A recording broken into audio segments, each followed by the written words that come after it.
Vous avez un projet immobilier de maison ou d'appartement, c'est très bien, mais la période elle est plutôt mouvementée côté politique ou économique. Alors comment faire les bons choix? C'est ce que l'on va voir dans cette émission. Figaro Immo, c'est parti.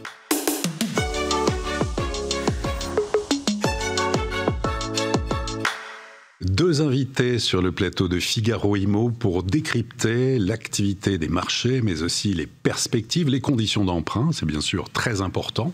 Guillaume Martineau, bonjour. Bonjour Olivier. Président du réseau coopératif Orpi. Caroline Pesquereau, bonjour. Bonjour. Ouais. Porte-parole du réseau de courtiers empruntis. Alors peut-être en introduction à tous les deux, on est à la mi-octobre avec une rentrée, on va dire, politique un peu mouvementé, un peu instable. Vous qui œuvrez au quotidien pour aider les Français à se loger, à emprunter, dans quel état d'esprit êtes-vous, Guillaume ?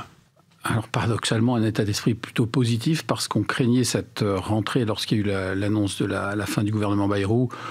On a craint, enfin j'ai craint à titre personnel que ça entraîne une déstabilisation du marché. Et ça n'a pas été le cas. Force est de constater qu'à mi-octobre, là, au moment où on se parle, on a un réseau qui va mieux, qui fait plus de chiffre d'affaires que l'année dernière. Mes confrères des réseaux aussi constatent que ça va mieux. Enfin, en tout cas, il n'y a pas d'effondrement du marché. Heureusement. Non, ouais, mais on aurait pu le 8 septembre, toutes ces annonces et puis toute cette instabilité qui est quand même énorme et on s'attend tous les jours à ce qu'il se passe quelque chose. C'est devenu un feuilleton américain. Et bien là, il ne s'est rien passé.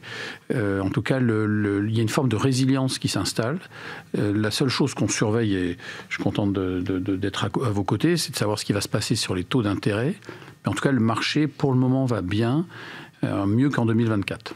Donc plutôt, pour l'instant, en tout cas, optimiste sur les conditions, l'activité, en tout cas, du marché immobilier. En tout cas, à date, ça va. L'optimisme, qu'est-ce qui va se passer dans les mois qui viennent? Je n'en sais rien. C'est même plus dans les mois, d'ailleurs. On ne sait plus si c'est en semaine ou en heure ou en jour, on ne sait plus. Mais il n'y a pas eu... Début septembre, je craignais vraiment un gros ralentissement. Je pensais que ça allait s'arrêter brutalement et ça n'a pas été le cas, à part les 15 jours de septembre où les gens font leur rentrée, les rentrées scolaires et autres. Donc on sent du dynamisme dans nos agences, avec toujours les mêmes problématiques sur le logement, les mêmes interrogations dont on parlera, mais pas d'arrêt brutal. Très bien. Caroline, l'état d'esprit. L'état d'esprit, moi je partage le positivisme de Guillaume. Nous avions peur aussi qu'à la rentrée, alors que cet été, il ne s'était pas passé grand-chose, alors que les OAT s'envolaient un petit peu, on avait peur que les banques répercutent ces taux. Taux d'emprunt d'État, à 10 ans notamment, qui était monté jusqu'à 3,55, même au-delà. Exactement, presque jusqu'à 3,60, 3,60 me semble-t-il. Donc il fallait forcément qu'elle puisse se répercuter sur les crédits à l'habitat pour les particuliers. Ça n'a pas été le cas dès début septembre. Et puis désormais, avec toutes ces annonces, les taux d'emprunt à l'État, effectivement, commencent à baisser, baissent vraiment. Donc nous aussi, notre volume de production, alors le volume de production global continue de progresser. Notre production est plutôt bonne. Les particuliers ont besoin de se loger, donc on est plutôt aussi positif. Bon, ben alors justement, on va rentrer dans le détail avec vos différents indicateurs à tous les deux. Guillaume, tout d'abord pour le réseau Orpi, alors qu'est-ce qui a été constaté, ou les chiffres clés en tout cas du réseau Orpi? Plus 14% de compromis à date, plus 17% de chiffre d'affaires aussi, donc ça c'est quand même positif. Et une chose qui nous avait interpellé, début ou mi-septembre, il y avait une augmentation légère des prix. On avait constaté une légère remontée, ce qui prouve bien qu'il y a une forme d'oubli très rapide des vendeurs, en se disant ça y est, la crise est derrière nous.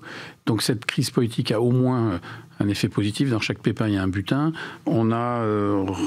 Ça a permis en fait à nos conseillers de redire à tous les vendeurs d'être très prudents. La période n'est pas à l'emballement ni à l'euphorie. Donc on a réussi à ramener cette hausse des prix à plus 3%. Donc c'est une moyenne nationale, évidemment. Oui, après, en fonction de la grande ville, la périphérie, la zone rurale. C'est une moyenne. Mais ce qu'on constate tout de même, c'est cette capacité qu'ont les gens à oublier très vite qu'on n'est pas non plus tiré d'affaire. On reste... je pense qu'on est optimiste, enfin en tout cas on est confiant et en tout cas on apprécie ce moment où c'est pas un effondrement, puisqu'après apparaît 2023-2024 où c'était vraiment très dur. Voilà. Donc les chiffres sont là, mais on a toujours des formes de tension suivant les régions. Donc il convient d'être extrêmement prudent, réaliste, d'écouter les conseils, de ne pas s'envoler. Et si on arrive à maintenir ça, alors il n'y aura pas de grippage, on arrivera à faire des affaires et les vendeurs et les acquéreurs arriveront à se rencontrer, ce qui est quand même important.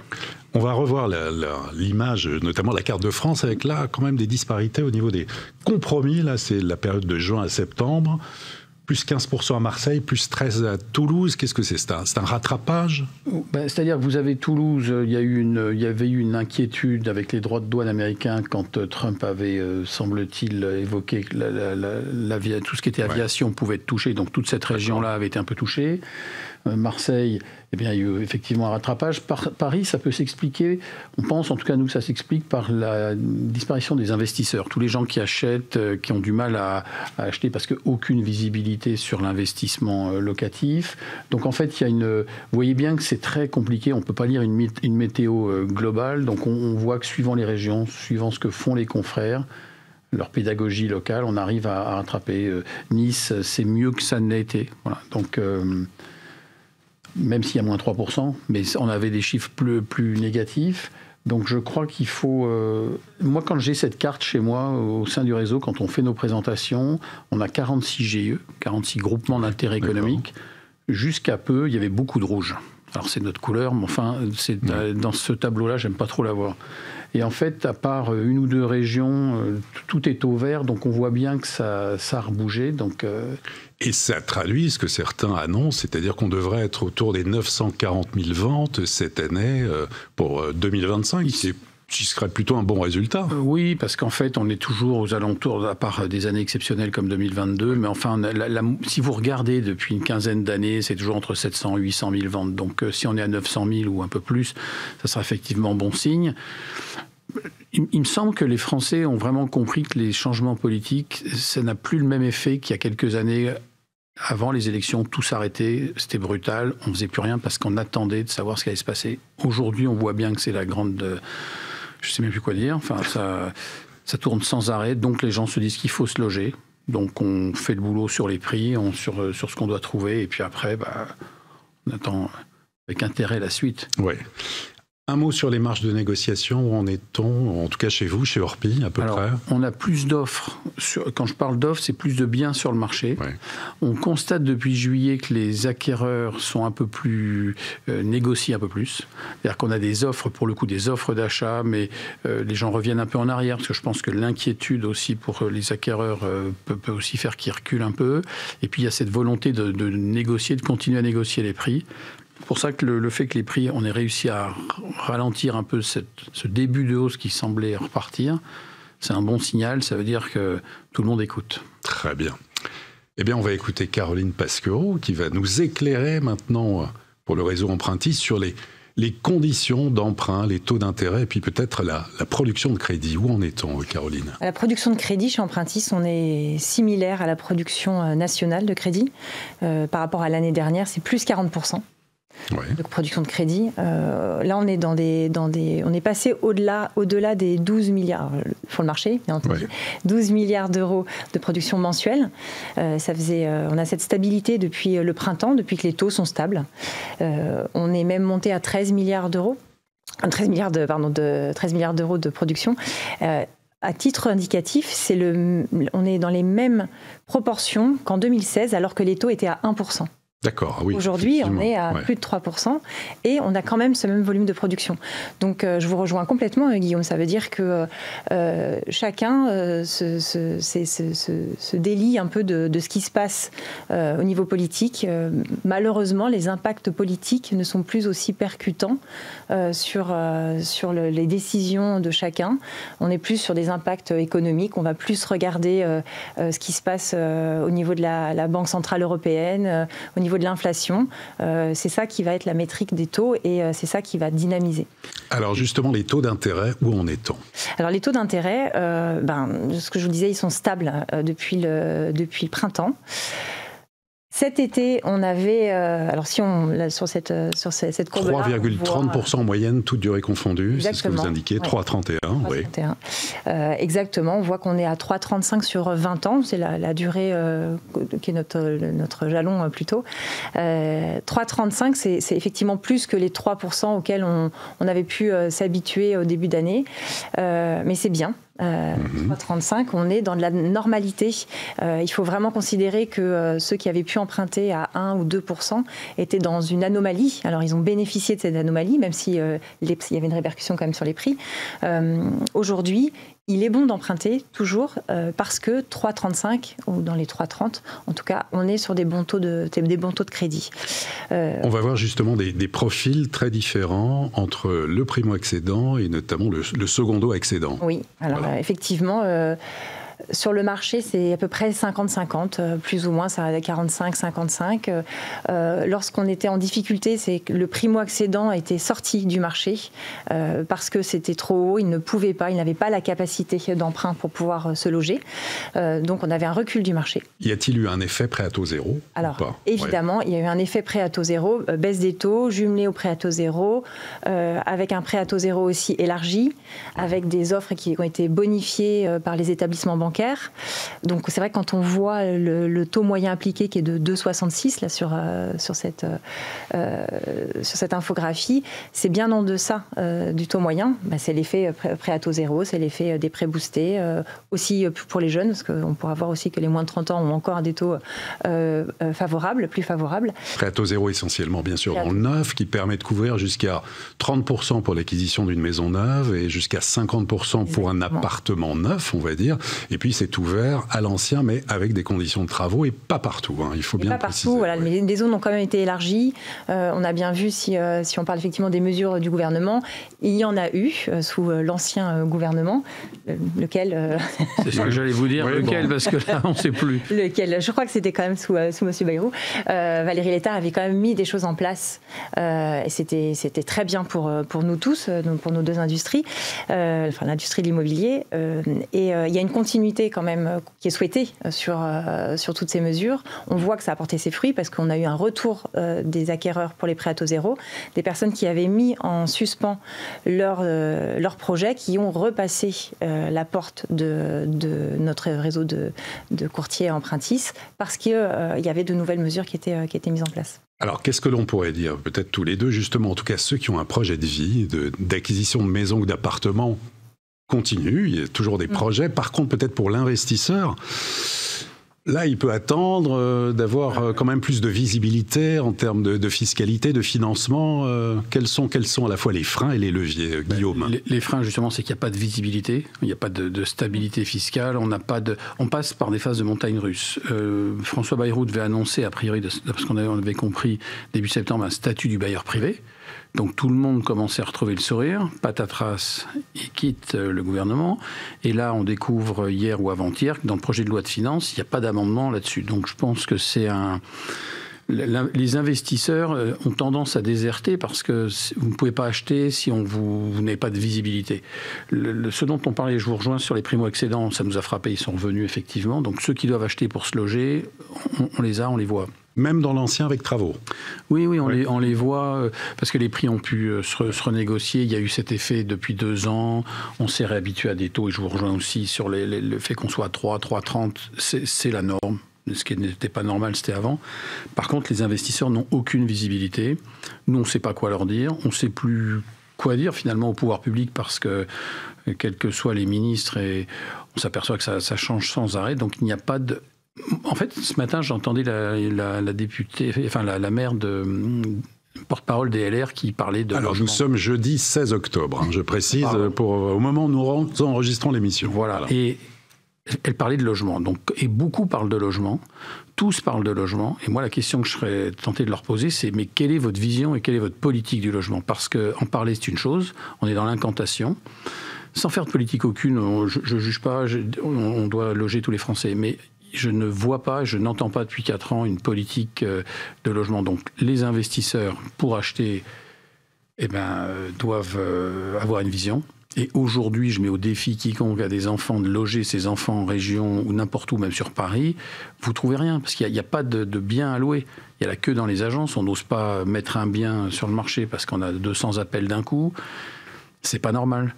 Et ça perdurera tant que les pouvoirs publics et les gouvernements quels qu'ils soient prendront pas ça en main. Caroline, et pour inciter à investir dans l'immobilier, inciter, je rejoins complètement Guillaume, il faut...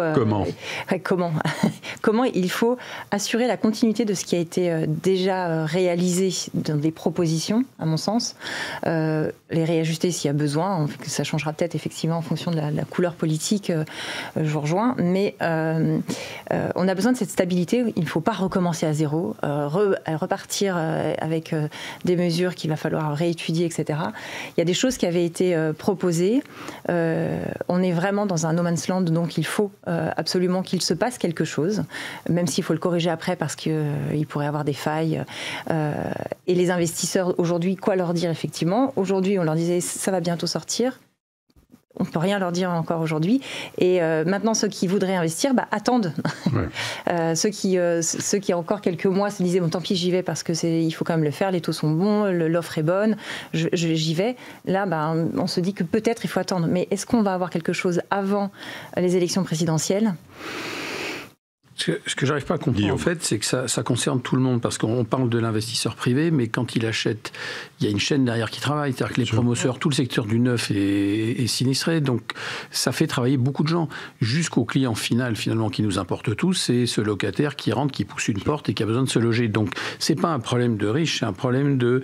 il faut que l'investisseur puisse avoir un retour sur cet investissement, prenne un risque, parce que investir, acheter un bien, c'est prendre un risque, c'est l'entretenir. Ça fait travailler des entreprises du bâtiment.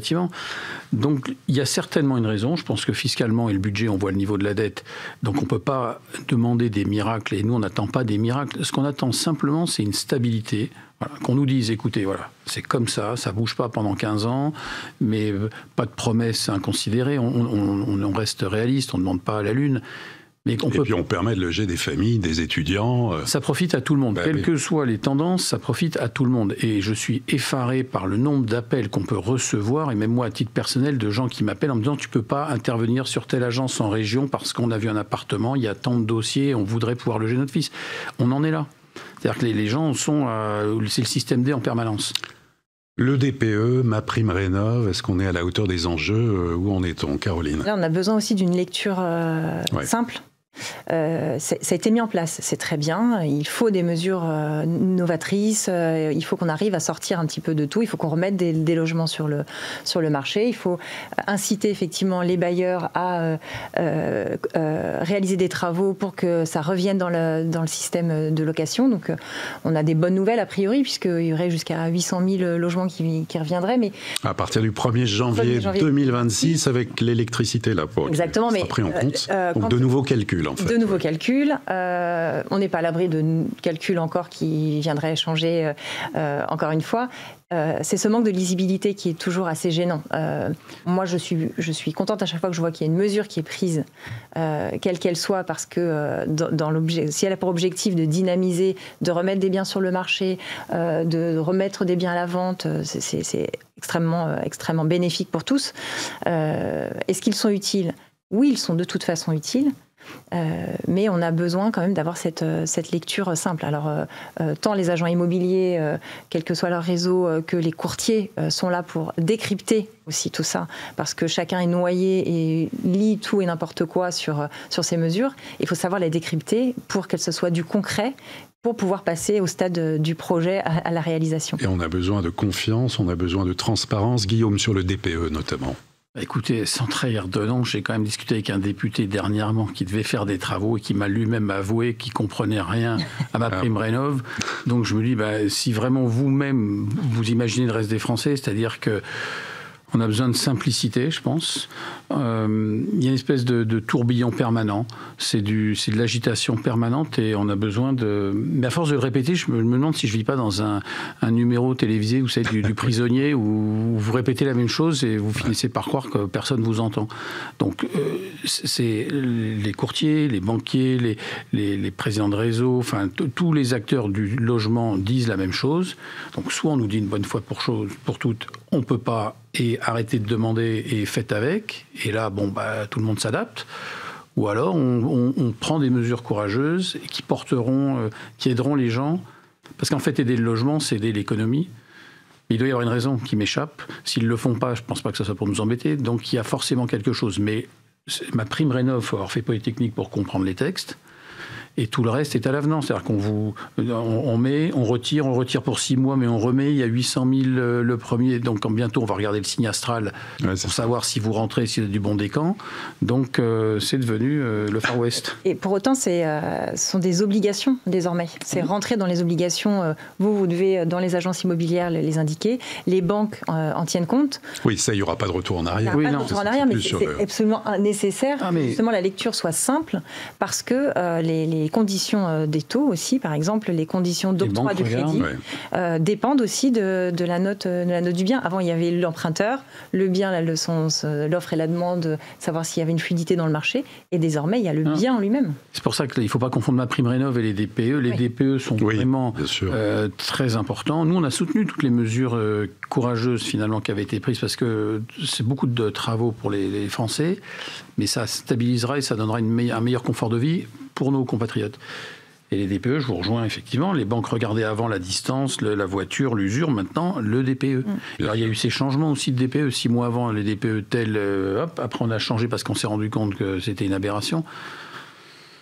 Oui, on a besoin de lisibilité. Oui, voilà. Alors, à propos justement de lisibilité, on va écouter vos conseils pratiques pour ceux qui souhaitent emprunter, pour ceux qui souhaitent acheter ou vendre un logement. Conseils pratiques pour emprunter. Alors, actuellement, toutes les cartes, d'avoir toutes les cartes en main et d'avoir un bon jeu, si on reste sur les cartes.